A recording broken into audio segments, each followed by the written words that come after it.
Leviathan, टैट्सलवर्म, यॉर्मनगैंडर, नोवा, कुकाइलीमुक्कू, टियामट, ये वाला नहीं, ये वाला, और कालियानाग। ये सब लेवाइथन के ही अलग अलग नाम हैं, अलग अलग माइथोलॉजीज के अकॉर्डिंग। और जहाँ तक जाना जाता है, सभी माइथोलॉजीज में इसका सी सरपेंट टाइप का डिस्क्रिप्शन दिया गया है, जो कि बहुत विशालकाय है। और हर माइथोलॉजी में इसे एक मॉन्स्टर के उसमें ही दिखाया गया है, मतलब मॉन्स्टर के उसमें ही इसका डिस्क्रिप्शन है लगभग हर माइथोलॉजी में। और ये पानी से बाहर आता है क्योंकि सी सरपेंट टाइप का क्रीचर है।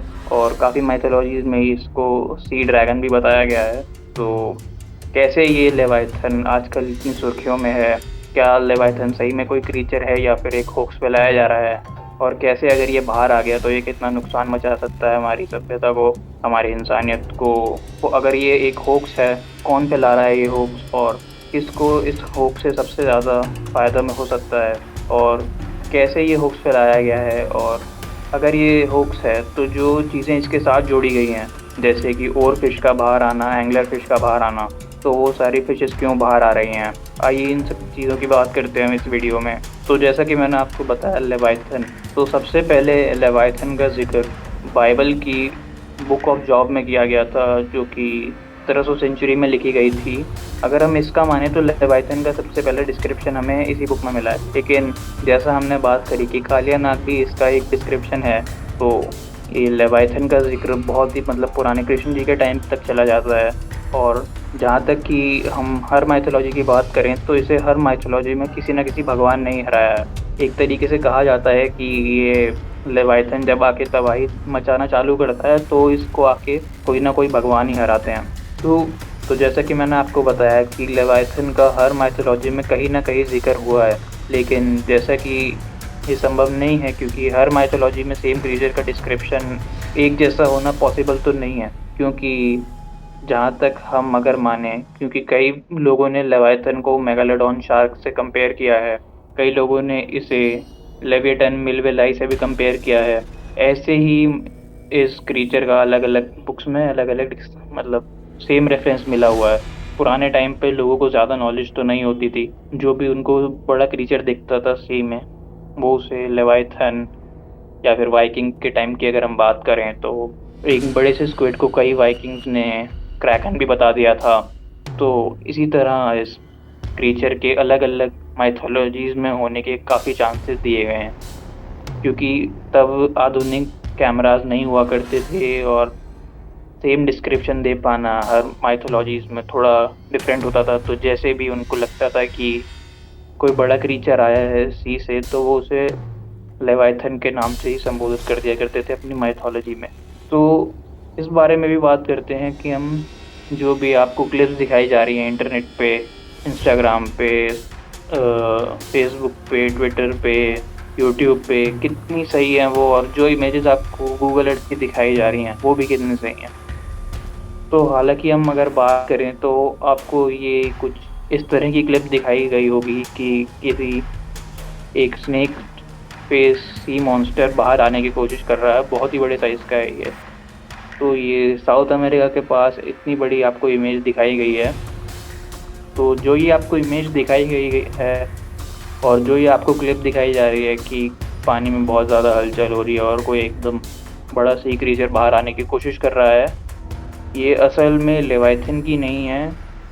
ये गॉडजिला मूवी से क्लिप ली गई है और एक तरीके का होक्स फैलाने की कोशिश करी जा रही है लोगों से। कुछ लोगों ने ये क्लिप भी वायरल कर रखी है कि इंडोनेशिया के पीछे आप देख सकते हैं, जैसे ये आपको इस वीडियो में दिख रहा होगा कि एक सरपेंट साइज का मॉन्स्टर आइलैंड के पीछे से जा रहा है। लेकिन ये भी वीडियो सही नहीं है, वो सिर्फ वेव्स हैं जिनको सही टाइम पे लेवाइथन का नाम देके क्लिप को वायरल किया जा रहा है। और जैसे कि हम सबको पता है, लेवाइथन के होने ना होने की बात इन सब चीज़ों से भी फैलाई जा रही है कि कैसे और फिश बाहर आई है। और ब्लैक सी एंगलर फिश को भी अपन डीप सी से बाहर आते हुए देखा है हमने सरफेस सी लेवल पे। तो आखिर ये सब फिशेस क्यों बाहर आ रही हैं? क्या इनके पीछे लेवाइथन का हाथ है? ऐसा नहीं है। ये सब फिशेस बाहर इसलिए आ रही हैं क्योंकि जो इन फिशेस का खाना होता है, डीप सी फिशेस का खाना, फाइटोप्लैंक्टन, ये सब इनको खाने आती हैं रात के टाइम पे, क्योंकि दिन के टाइम पे इनका खुद का खाए जाने का खतरा होता है शार्क्स के द्वारा, व्हेल्स के द्वारा, डॉल्फिन्स के द्वारा। इसलिए ये फिशेस रात को बाहर आती हैं। लेकिन जैसे कि क्लाइमेट चेंज हो रहा है, ग्लोबल वार्मिंग हो रही है, डीप सी का टेम्परेचर धीरे धीरे राइज करता जा रहा है, और डीप सी के इस टेम्परेचर राइज की वजह से ये फिशेस जो कि मतलब दिन में सिर्फ एक बार फाइटोप्लैंक्टन्स को रात में खाने आया करती थी, उनका अब ये साइकिल धीरे धीरे परमानेंट होता जा रहा है।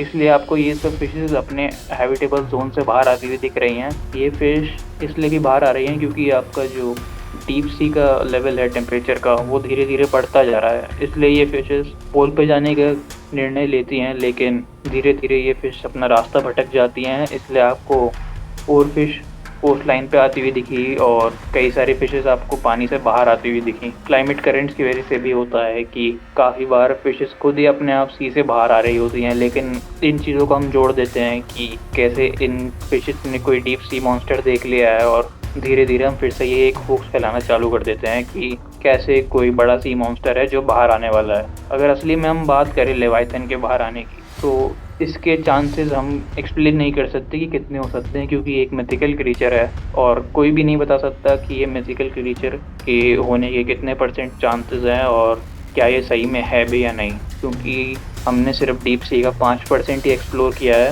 और 95% of deep sea is still unexplored. हर साल हम नई फिशेस को डिस्कवर करते हैं, नई एक्वेटिक लाइफ डिस्कवर करते हैं, लेकिन इस तरीके से अगर ये फिशेस बाहर आती जाएंगी और क्लाइमेट चेंज होता रहेगा तो इन फिशेस की जान को बहुत बड़ा खतरा है। क्योंकि आप जैसे देखें, जो सरफेस सी लेवल है उसकी जो ऑक्सीजन है, क्योंकि जो फाइटोप्लैंक्टन्स होते हैं सी के, जो सी में पेड़ की तरह काम करते हैं, वो नीचे नहीं जा पाते हैं, और जो ऑक्सीजन लेवल है सरफेस सी का वो भी नीचे डीप सी में नहीं मिल पाता है, क्योंकि जो सरफेस सी लेवल होता है वो बहुत गर्म होता है और वो नीचे मिक्स नहीं हो पाता सही से डीप सी लेवल से, तो उन्हें सही से ऑक्सीजन नहीं मिल पाती है।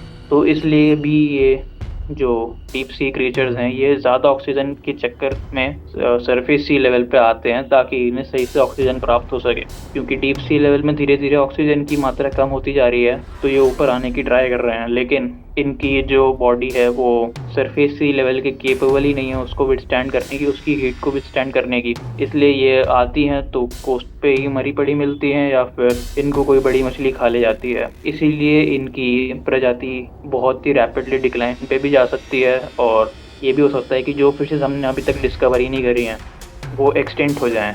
लेकिन अगर इतना बड़ा खतरा ही है इन डीप सी क्रीचर्स को क्लाइमेट चेंज का, तो फिर क्लाइमेट चेंज के खिलाफ हमारी जो सरकारें हैं वो आवाज़ क्यों नहीं उठा रही हैं? जहाँ तक आप देखो, कोई भी सरकार इस क्लाइमेट चेंज की तरफ आवाज़ तो बिल्कुल नहीं उठा रही है, और जहाँ तक हमने देखा है हमारे इंडिया में काफ़ी सारे फॉरेस्ट भी काटे जा रहे हैं, और डोनाल्ड ट्रम्प जो अमेरिका के प्रेसिडेंट हैं उन्होंने तो साफ साफ मना ही कर दिया है कि क्लाइमेट चेंज जैसी कोई चीज़ ही नहीं है। Terminated the ridiculous Green New Scam. I withdrew from the unfair Paris Climate Accord. तो क्या ये होक्स जो लेवाइथन का है वो इन्हीं सब कंट्रीज़ ने मिल के फैलाया ताकि ये अपनी कुछ डीप सी एक्टिविटीज़ कर सकें, और जितना भी डीप सी से इनको प्रॉफिट हो सकता है वो एक्सट्रैक्ट कर सकें लेवाइथन का होक्स फैला के? तो ये कंट्रीज़ होक्स क्यों फैला रही हैं? क्योंकि अगर मैं आपको सही में बताऊं तो ज़्यादातर टाइम इन कंट्रीज़ का यही होता है कि इन्हें ग्लोबल वर्ल्ड ऑर्डर फॉलो करवाना होता है दूसरी कंट्रीज़ से भी। आप देख सकते हैं कि ये लेवाइथन का होक्स इन सब कंट्रीज़ के लिए कितना बेनिफिशियल हो सकता है। ये सब इसलिए भी बेनिफिशियल हो सकता है क्योंकि ये कंट्री अपनी डीप सी माइनिंग के प्रोजेक्ट्स चालू करना चाहती हैं। जैसा कि आपको थोड़े टाइम पहले पता होगा कि इंडिया को श्रीलंका के पास थोरियम मिला था 2018-19 के आसपास, वैसे ही इंडिया को श्रीलंका के आसपास ग्रेफाइट भी मिला है। तो इसी तरीके से इंडिया अपना डीप सी माइनिंग के प्रोजेक्ट चालू करना चाहता है, क्योंकि एक डीप सी क्रीचर होता है केली फुट स्नेल, ये हाइड्रोथर्मल वेंट्स के आसपास पाया जाता है, और इसके पैर स्टील की तरह होते हैं कि इसको वहाँ पे मनूवर करने के लिए थोड़े हार्ड पैर चाहिए होते हैं, इसलिए इसके पैर स्टील की तरह होते हैं, क्योंकि हाइड्रोथर्मल वेंट के आसपास तो पता ही है आपको, इसीलिए ऐसे इवॉल्व हुए हैं कि इनके लोहे के तरह पैर होते हैं। जहाँ भी ये स्केली फुट स्नेल पाया जाता है वहाँ पे gold, silver, copper, zinc in सब होने की प्रोबेबिलिटी बहुत ज़्यादा होती है, और ये जो स्केली फुट स्नेल है ये लगभग अभी 3 जगहों में ही मिला है जहाँ तक हमारे साइंटिस्ट ने खोज करी है, और वो 3 जगह इंडियन ओशन में ही है। इसलिए इंडिया इस मोमेंट पे कैपिटलाइज़ करना चाहता है और वो धीरे-धीरे इंटरनेशनल सी बेड अथॉरिटी पे थोड़ा-सा प्रेशर डाल रहा है कि वो उन्हें डीप सी माइनिंग की परमिशन दे दे, ताकि वो अपनी कंट्री की वेल्थ सुधार सकें और इकोनॉमी स्टेबल कर सकें। और बात करी जाए अमेरिका की, तो वो भी ये डीप सी माइनिंग को बहुत ज़्यादा फ़ेवर कर रहा है। जैसा कि आपको मैंने थोड़ी देर पहले बताया, डोनाल्ड ट्रम्प ने तो सीधा-सीधा ग्लोबल वार्मिंग को मानने से इनकार कर दिया है कि ऐसी कोई चीज़ ही नहीं है और क्लाइमेट चेंज हो ही नहीं रहा है। तो Donald Trump deep sea mining के बहुत ज़्यादा फ़ेवर में है। तो आखिर डीप सी माइनिंग से और क्या-क्या चीज़ होती हैं जो कि एक्सट्रैक्ट कर सकते हैं हम लोग? आइए एक बार उसकी बात करते हैं। जैसे कि आपको अगर मैं बताऊँ तो एक पॉलीमेटालिक नोड्यूल होता है, जो कि पोटैटो शेप का लंप होता है। उसमें काफ़ी सारे रेयर मेटल्स के होने की संभावनाएँ होती हैं, जैसे निकल, कोबाल्ट, कॉपर और जो भी अर्थ के रेयर मेटल्स होते हैं। जैसे इंडिया को थोरियम भी मिला था, और भी काफ़ी सारे मेटल होते हैं जो कि इस पॉलीमेटालिक नोड्यूल में पाए जाते हैं। और एक इसी तरीके से पॉलीमेटालिक सल्फाइड भी होता है, जिसमें गोल्ड, सिल्वर, कॉपर और जिंक के होने की बहुत ज़्यादा प्रोबेबिलिटी होती है। इसी तरीके से सी फ्लोर मैसिव सल्फाइड्स भी होते हैं, जो कि हाइड्रोथर्मल एक्टिविटीज़ के द्वारा बनते हैं, और उनमें भी बहुत ज़्यादा रेयर अर्थ मेटल के होने के चांसेस होते हैं। अर्थ एलिमेंट्स तो अब हमको मिलते ही रहते हैं, मतलब डीप सी माइनिंग के द्वारा। और डीप सी माइनिंग से हम सैंड और ग्रेवल भी माइन करते हैं, जो कि मतलब कंस्ट्रक्शंस में यूज़ हो सकते हैं और भी काफ़ी चीज़ों में यूज़ हो सकते हैं। तो ये सब कुछ फ़ायदे होते हैं डीप सी माइनिंग के। आइए तो एक बारी बात कर लेते हैं कि डीप सी माइनिंग से हमें नुकसान क्या क्या हो सकता है। सबसे पहले तो हमें ये जानना बहुत ज़रूरी है कि जो इंटरनेशनल सी बेड अथॉरिटी है, ये बहुत कम ही ऐसा होता है कि लोगों को परमिशन दे दे डीप सी माइनिंग करने की। क्योंकि डीप सी माइनिंग से एक तो सबसे पहला नुकसान हमें ये हो सकता है कि जो भी हमने एक्वेटिक लाइफ डीप सी की जो है, वो अभी हमने जो डिस्कवर नहीं करी है, वो उसके एक्सटेंड होने के बहुत ज़्यादा चांसेस हैं। क्योंकि डीप सी माइनिंग से जो भी केमिकल रिलीज़ होगा डीप सी में, जो भी मेटल का रेसिड्यू फैलेगा, वो वाटर को एकदम बहुत ज़्यादा कंटामिनेट कर देगा, जिससे ये जो अभी अनएक्सप्लोर्ड एक्वेटिक लाइफ है उसको मतलब बहुत हानि हो सकती है, या फिर वो एकदम एक्सटेंड भी हो सकता है इन सब कंटामिनेशन के द्वारा। और रेडिएशन फैलेगा डीप सी माइनिंग से, और जब ये मशीन चलेंगी डीप सी माइनिंग की, तो मतलब बहुत ज़्यादा नॉइज़ पॉल्यूशन होगा इससे। तो उस नॉइज़ पॉल्यूशन से भी डीप सी एक्वेटिक लाइफ को बहुत ज़्यादा हानि हो सकती है, और जो कोरल रीफ्स हैं वो डिस्ट्रॉय हो जाएंगी, हाइड्रोथर्मल वेंट डिस्ट्रॉय हो जाएंगे। जो भी लोग फिशरीज़ पे डिपेंड करते हैं अपनी इनकम के लिए, उनके लिए भी बहुत ज़्यादा हानिकारक है ये। क्योंकि जब फिशेस एकदम से एक्सटेंड होने लगेंगी तो वो लोग कमाएंगे कैसे। डीप सी माइनिंग से सिर्फ फिशेस को नुकसान नहीं है, डीप सी माइनिंग करने जो लोग जाएंगे उन्हें भी बहुत ज़्यादा नुकसान हो सकता है। क्योंकि अगर आपने थोड़े टाइम पहले वो केस के बारे में सुना हो कि कैसे ओशन गेट नाम की एक कंपनी थी जो सबमरीन बनाती थी, और वो 5 बिलियनियर्स को लेके गई थी डीप सी में टाइटैनिक दिखाने के लिए, लेकिन वहाँ पे वो उतना प्रेशर विथस्टैंड नहीं कर पाई, और वो सबमरीन एकदम से कोलैप्स हो गई, और एकदम से ही उन 5 लोगों की मौत हो गई थी। तो आप समझ सकते हैं कि वहाँ कितना ज़्यादा प्रेशर है, और क्या इतना प्रेशर डील कर पाने के लिए हमारे पास एडुकेट मशीन्स हैं जो वहाँ पे उन लोगों को रोज़ ये काम करने के लिए अलाउ कर पाएंगी। क्या हमारे पास इतनी अच्छी टेक्नोलॉजी है या नहीं? क्योंकि अगर हमारे पास इतनी अच्छी टेक्नोलॉजी होती तो अभी तक हमने डीप सी को सही से एक्सप्लोर कर लिया होता। और जो भी अभी छोटा हुआ 95% है जो हमने एक्सप्लोर नहीं किया है, उसमें से काफ़ी ज़्यादा हिस्सा हम डीप सी का एक्सप्लोर कर लेते अगर हमारे पास एडिक्वेट टेक्नोलॉजी होती, या फिर ऐसा एडवांस मटेरियल होता जो हम डीप सी में यूज़ कर पाते। तो ये हैं डीप सी माइनिंग से कुछ होने वाले नुकसानों की बातें।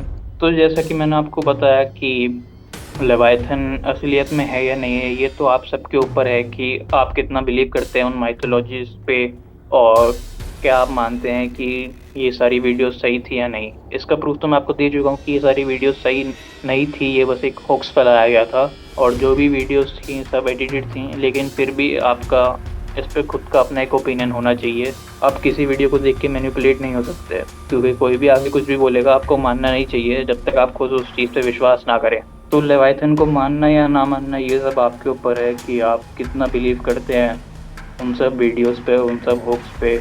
और मैं बस इतना ही बोलना चाहूँगा कि ये एक प्रेडिक्टिव प्रोग्रामिंग का भी केस हो सकता है, क्योंकि थोड़े टाइम पहले आप देखें तो लेवाइथन करके एक सीरीज भी आई थी, और जॉर्मनगैंडर करके आप लोगों में से किसी ने अगर गॉड ऑफ वॉर खेला हो तो उसमें भी आपको जॉर्मनगैंडर, एक सरपेंट साइज का मॉन्स्टर आपको फेस करना पड़ता है उस गेम में।